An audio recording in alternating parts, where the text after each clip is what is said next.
Hey guys, welcome back to the second video in my ultimate foundation guide. Today we're going to be talking about medium coverage foundations. If you guys haven't already seen the light coverage video, I will link it below. And also make sure you subscribe so you don't miss the full coverage and powder foundation video, which will be out after this. I really hope you guys are enjoying this series and finding it helpful. If you are, don't forget to give this video a thumbs up and let me know in the comments below if you've tried any of those foundations and what your favorites are. So let's just stop talking and get right into it. Got my fall kombucha, orange velvet. We are ready to go. It's October. Fall's here, it's great. This is also probably one of my favorite flavors of GTs. If you guys drink kombucha or GTs, let me know what your favorite is. I'd love to know. Alright, medium coverage. A lot of my favorite foundations are medium coverage. I think they're very versatile and just the perfect amount of coverage, you know. Personally, I really like more medium to full coverage, so I'm really excited about this specific group of foundations. The first one I want to talk about is the Clothin Hollow Liquid Skin Tint Lightweight Foundation. I have a couple shades of these. I will swatch them for you. This is $26, comes in 12 shades, and it is a demi-matte buildable finish. This is really unique to me because I don't have a lot of foundations that have this exact finish to it. It is very demi-matte. It feels very velvety on the skin and sort of more like a cream foundation in a tube, but not as heavy feeling on the skin. I do have a full review and demo and wear test of this. I will link below along with swatches of all three shades that I have. I'm just going to be swatching one today. But this, I really do enjoy this. It's not my favorite foundation. It isn't like crazy good that I'm like totally obsessed with it, but it is a really nice affordable option and I do use it if I want this type of finish. I think it's one of the few clean foundations that actually offers a good demi-matte finish. Stays on the face really well, especially if you set it with a powder. It's not going to move around. It does give a really nice amount of medium coverage for sure. The shade I have today is 03. That's what it looks like on my hand. And like I said, very smooth and velvety feeling. Although it does have a really good amount of coverage to it, it doesn't feel heavy on the skin, which is one of my favorite things about this foundation. I think this is a nice foundation option, definitely worth a shot. They might also have samples on their site. I'll check and put it below if I can find any. But yeah, 12 shades. I think that's a great shade range as well. $26, not crazy expensive. So that was it for the Clothin Hollow Liquid Skin Tint. Next up is a foundation I've actually never reviewed. I've only used it in a couple videos, but I haven't done a full review on this. It's the Juice Beauty Fido Pigments Flawless Serum Foundation. I have the shade 14 Sand Beige. This retails for $44, comes in 11 shades, and it has very good skincare properties in it. It has an age-defy serum with stem cells, and it offers antioxidant protection. I really enjoy a foundation that has good skincare ingredients in it. This foundation, unfortunately, I really wanted to like this. It was a miss for me.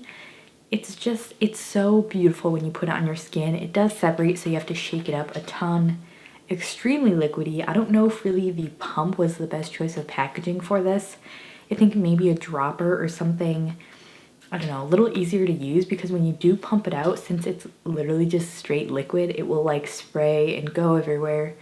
Not the best packaging. I do really like the gunmetal, but I don't think a pump is really ideal for this type of formula. In terms of the finish of this, I love how this looks when I put it on. It looks so glowy and just like your skin, but not like oily looking. It just looks so fresh. That's really what this looks like at first. It looks fresh, but unfortunately for me, even if I set this with a really good powder, it gets so oily. Not even in like 4 hours, like literally an hour later, it's just like so shiny. And I just don't like how shiny it gets. I really wish it stayed how it looked when you initially put it on. That being said, if you have normal to drier skin, I think you would actually really like this, just because it does look just so beautiful and fresh on the skin. If you have more normal to oily skin like me, I think this would really just not last on your skin. Wanted to like this, unfortunately I don't really like it. So yeah, that's pretty much a bummer. Forgot to grab wipes, 1 second. The wipes I've been using lately, by the way, are these Kaya Naturals, the vitamin cleanse ones. I love these. They smell great and they actually work really well. I love the smell of it. It smells just like their Juicy Bamboo deodorant, if you've ever tried that. Shake this up. Hopefully it doesn't go everywhere. This is the shade Sand. I think the tone is nice and the color works. It was a little difficult to pick online, but I think I did a pretty decent job. Oh, another thing I definitely want to mention with this, it looks much darker in the bottle, and because it's like pigment and water, I feel like it's just not fully mixed until you put it on your skin. And I noticed when you put it on your skin and rub it in, it lightens up a little bit, at least with that shade I notice. So maybe go a shade darker, or just keep that in mind if you are picking this foundation up. The next foundation I have here is the Beauty Counter Tint Skin Hydrating Foundation. This retails for $42. It comes in 10 shades. It has sodium hyaluronate for some nice hydrating benefits to it. I have the shade Sand. Now, if you guys are curious what the difference between this and the Dew Skin is this has a little bit more coverage and it has a less dewy finish to it for sure. There's what the shade looks like. This feels really just like your traditional foundation formula. I actually really like this. It gives more of a lighter medium coverage, but you could definitely build it up. I think it goes nicely on the skin, lasts a while. I think this is a really good solid foundation pick. I really don't know why I don't reach for this more, but I do really enjoy how it looks on the skin. I really don't have anything negative to say about it. I like the applicator, so you can really get a controlled amount. Maybe a little pricey. I don't know if I would recommend this over the Elia True Skin. Elia True Skin is $54 and this one's $42. A little bit cheaper, but if you're gonna spend that much money, you might get the Elia one. This one does have a little bit more coverage than the Elia True Skin. I think really anybody would like this. I don't think it clings to any texture or dry patches. It doesn't get too oily, so I think it's a nice universal foundation, buildable. You could also shear it out. Great with a sponge, great with a brush, and that is that for the Beauty Counter Tint Skin. Next up, my foundation. Love the Elia True Skin Serum Foundation. I've talked about this a ton. I've used it a ton on my channel. I've done a full review, and I used it in just so many videos. This bottle is actually almost empty. This retails for $54. They have 18 shades, which is a pretty good shade range. This has an aloe base and rosehip and jojoba oils. I love so many things about this foundation. First off is it feels so amazing on your skin.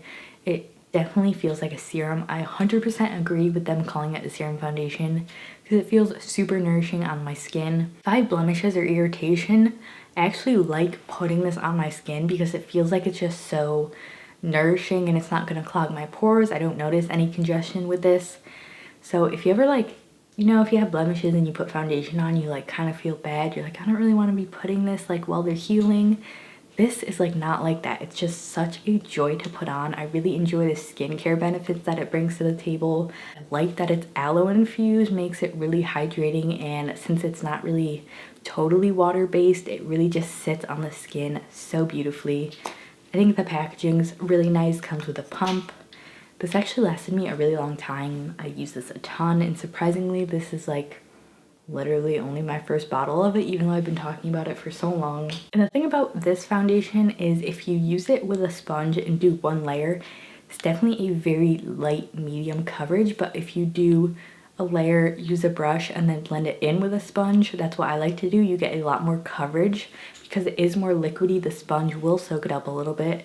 If you want to get more fuller coverage, this is actually a foundation I have on today. I did one layer, blended it in with a brush, and then went over with a sponge, and then did a second layer and did that same process. And that gives you a really nice full medium coverage. This is just, I just love this, It's just one of those foundations for me. It does look very sort of dewy on the skin at first, so if you have dry skin, you can leave it like that. You don't really have to set it, but for me, I like to set this with a powder. It's not too oily, and when you do put a powder over it, it mattifies. It doesn't shine through too much. This just is the most skin-like foundation I've ever tried. Truly just such a unique formula to me. Nothing else looks like this looks on my skin. It's so beautiful. I can't get enough of this. Really love this. I have the shade SF2. There it is on my hand. There's also just something about the shade that matches me perfectly. I don't know what it is. If it's a neutral undertone, but you can barely even see that. It just works so well. Also, this does have a scent to it. I like how it smells. It's a little bit fruity, aloe-y, but it's not too strong. It dissipates on your face. It doesn't really smell on your face, so if you're worried about that, don't. But yeah, that's it for the Elia True Skin. Let's move on to our next medium coverage foundation. Next is a new foundation to me. It's the Physicians Formula Organic Wear Silk Foundation Elixir with jojoba oil. This is the most affordable foundation out of all of these. It retails for $15.99. You can find this at Walmart. It has 12 shades and it has jojoba oil. It does have coconut oil. If you guys are sensitive to that or breakout, keep that in mind. And then this also has some aloe in it. I did feature this in my Physicians Formula video. They actually sent over a different shade because that one was too light for me. This foundation, I really feel like I haven't tested this out enough to give you guys a full in-depth review. But so far, I like how it looks on my skin. But again, personally on me, I like a more satin to matte finish foundation.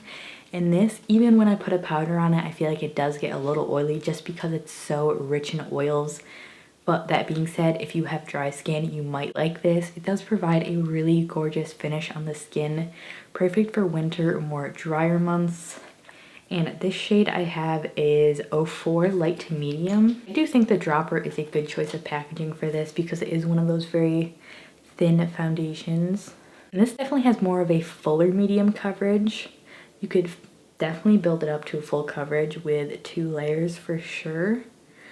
That's the shade there. I will swatch both this one and the lighter one for you guys just so you have more of a reference. But I think this is nice, really only for certain skin types though. Good affordable option. Let's move on to the next foundation. Last 2 foundations I want to mention are stick foundations. The first one is the Bare Minerals. What is this called? It's their Complexion Rescue Hydrating Foundation Stick. This might not be clean to some people, or it's really all up to your preference.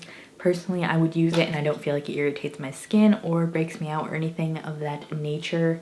So this is a stick foundation, retails for $32. And like the name says, it does have hydrating properties, it's water-based, and it comes in 20 shades. I believe this is also oil-free. So this is interesting because if you want a really comforting foundation, but you don't want oils in your foundation, I think this is a nice option because it is water-based, although it feels really nice and satiny on the skin. This is just such a beautiful finish foundation, especially for the drier months. I think a lot of people would like this, and they do have a really good shade range, 20 shades. So you should be able to find a shade that's right for you. I do also have a couple of shades of these. I'll swatch them for you guys. But yeah, as you can tell, it definitely leaves a I would call it like a satin finish, but because it has those hydrating ingredients in it, it feels really natural on the skin. It doesn't feel heavy like most stick foundations I find feel heavy. This one doesn't really feel like that. Nice and light. Really good like everyday foundation. If you guys wanted a stick formula, I do like this one a lot. The very last foundation is the stick foundation from Au Naturel. This is called their CTP stick foundation, cream to powder foundation. I have the shade Porcelain, which is super light. This is $38. It has a powder finish as the name suggests, and it has 15 shades. This is one of the very first foundations in Clean Beauty I ever bought. Also one of my very first Au Naturel products. This is honestly probably expired and I should probably throw it out. This again is one of those like more oily foundations that I don't particularly love for my skin type, but I would recommend for more drier skin. I do find it clings to dry patches though, so that might be a little bit of a trouble if you do have very dry skin. But if you're not worried about texture or dry patches, I think you would like this even if you have like more normal skin. It does feel really moisturizing on the skin. It sets down well, so even if you don't want that super dewy finish, you can set it down. Overall, it's a pretty decent foundation. Again, not my favorite and not something I really reach for, but I do actually like to use this like if I contour, I like to put it sort of as like a highlight under that to clean things up. The stick makes it really nice and portable. Again, decent option. Not my favorite, but still wanted to mention this one from Au Naturel. Alright guys, that was it for my medium coverage foundation guide. I hope you guys found this helpful. If you did, please give it a thumbs up so I know that you guys like videos like this and are finding them enjoyable to watch. Also make sure you subscribe so you don't miss the full coverage foundation, one of my favorite categories of foundation. Can't wait to share you guys my picks and the reviews of all the foundations that I've tried out. Again, thank you guys for watching and I will see you in my next video.